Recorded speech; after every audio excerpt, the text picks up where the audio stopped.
about the Russo-Ukrainian war, which has now been going on for almost 11 weeks. And so Russia's switching to a long war strategy. Obviously, they thought they could take over Ukraine in something like a week.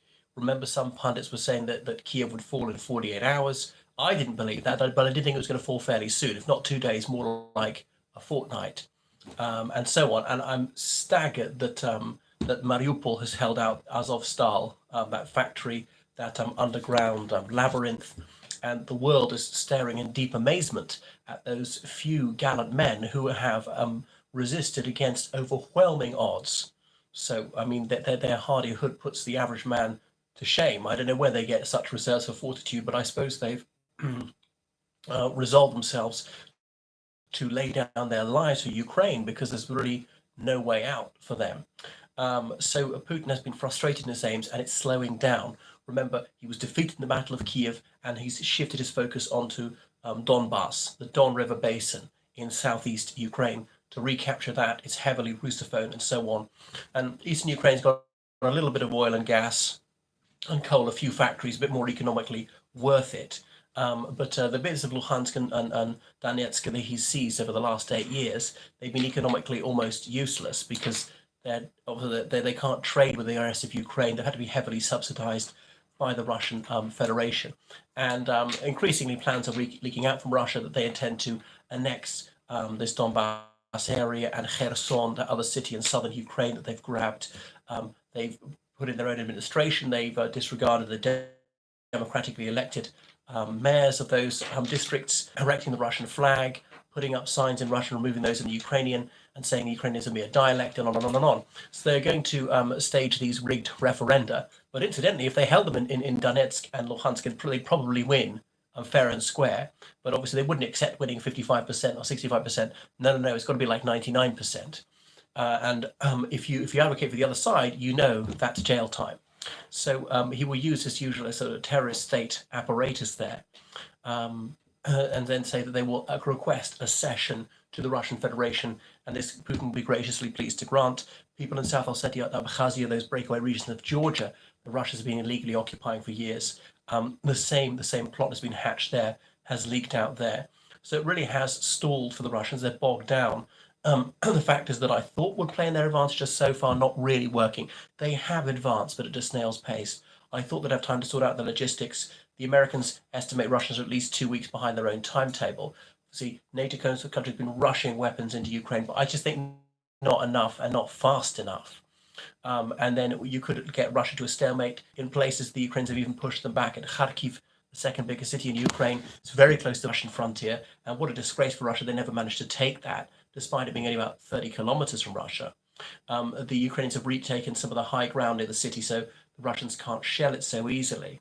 And when these howitzers come in significant numbers, the Ukrainians, they're going to have a longer range than any of the Russian artillery, about 42 miles, and they're much more accurate. So the Russians have expended almost all their good munitions, laser-guided missiles, smart bombs, and so they're having to use dumb missiles and dumb bombs fired with dead reckoning, and often miss by hundreds of meters, even a kilometer. And so not hit the building you need to hit, and therefore we have to use far more of them. And because they're so reckless with their artillery fire, and they just blow up every single building. We're going to not know where the enemy combatants are, but not really bother to find out. We'll just kill anyone. We don't care how many civilians we kill, and we'll also deprive them of shelter, which in the winter means they might die of exposure, or put other places to hide. I mean, the roof has caved in. You can see big holes, so you can't take cover so easily.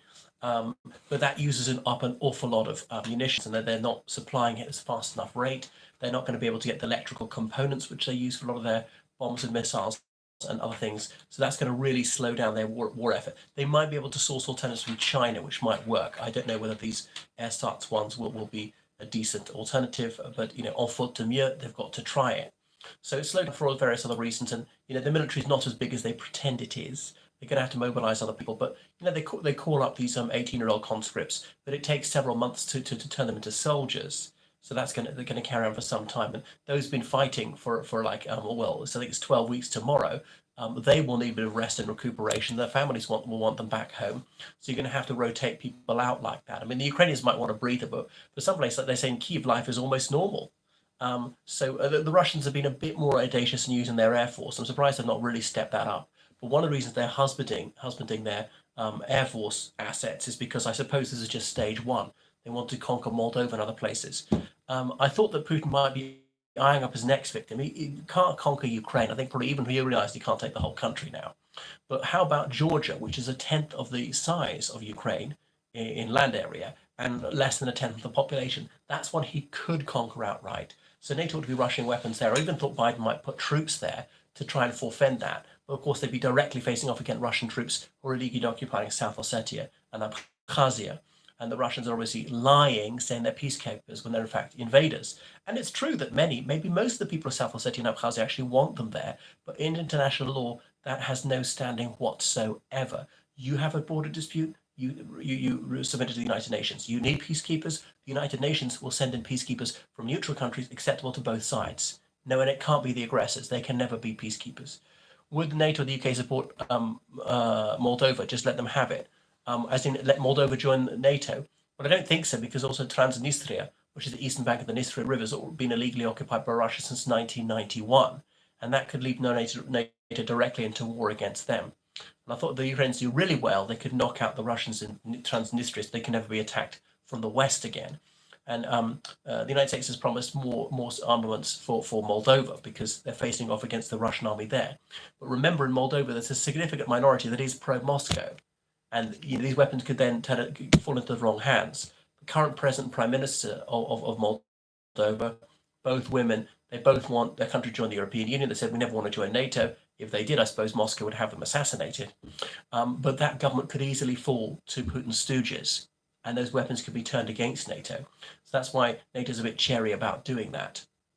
But the fact is, it could tell in in NATO's disfavor, the high energy prices, weariness with Ukrainian refugees, so far as not helping Putin yet, but it might after years. So I think this is going to be the death of 1,000 cuts for Ukraine, but it might be the death of 1,000 cuts for Russia and for Putin's regime, because the economic cost is mounting. I've seen how car sales fell drastically, 76% in April, year on year.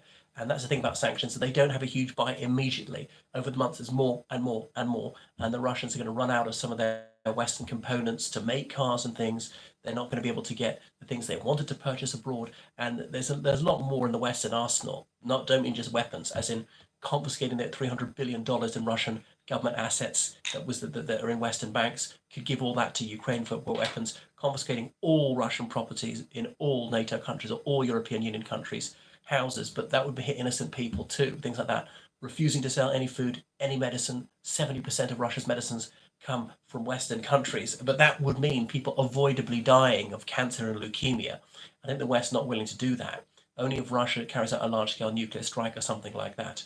They're Wagner mercenaries in Libya, which the United States could bomb, could kill. Say, well, you said they're not Russian soldiers. You all say they're nothing to do with you. Fine, that they're terrorists. They're supporting terrorists in Libya, which they are, rebelling against the internationally recognized government of Libya. So yeah, we're going to take them out. And Putin wouldn't like that one bit. And when Finland joins, NATO, as it is very likely, then he's going to have this 1,200-kilometer border to guard, which he didn't have to guard before. That's going to stretch his resources further. It's very close to his hometown, St. Petersburg. Imagine NATO nuclear missiles on the Finnish border. The flying time from there to St. Petersburg would be about 20 seconds, and to Moscow about 35 seconds. And there's just no way they could shoot that down. He's not going to like that one whit. I mean, he might try and put them in Cuba or something, but that would be breaking a treaty. But he might say, well, the Finns have broken the treaty. Well, that's enough from me. So we're shifting this long war strategy and hoping that cracks will emerge in NATO and the EU, and it might fragment. That actually might pan out for him. It looks like Germany's going to go into recession because of these higher energy prices this year, and economic growth in European Union countries is going to stagnate because of this. Russia's going to suffer a lot more, but obviously the public doesn't have an opinion, has no right to opinion in Russia. So Putin thinks he's got enough of the forces of oppression to clamp down on that. His police, the Russia Guard, and so on. He'll have blanket censorship and total control of the media and the public space. And then the would-be dissidents, they've left the country. But that's a brain drain of young, highly educated people, the people that Russia can least afford to lose. But he sees them as potential leaders of dissent, so he's glad to wave them goodbye. But I mean, he's turning Russia back as the way it was in the early 1980s, a gerontocracy, mired in this unwinnable war where the enemy is funded by a superpower, and he's got far more enemies than Russia's ever had before, fewer allies. And China might think, is it worth having him as an ally? Russia's charging around like a bull in a china shop. They've damaged the world economy. That's damaged our economy indirectly with the energy prices, with Western countries less able to afford our manufactures. It set a dangerous precedent. And do we want this feeble country as an ally? Not really. Far more important to develop a cordial relationship with the United States and other countries. So I think he's permanently enfeebled his country. I mean, he could still win. He could call it quits and just be content with a slice of Donetsk and Luhansk, but he's so foolish, he's not willing to do that. He's to some extent going for broke. Bit surprised there's been no escalatory talk on weapons of mass destruction, but that may yet come.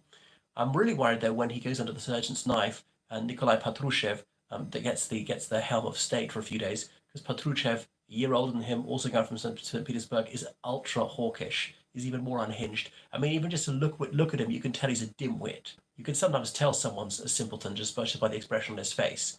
So, real third-rater, which is why Putin feels unthreatened by him. And I'm slightly worried he'd try and leave his mark on history by pushing the button. Right, thanks for watching my channel. Toodaloo.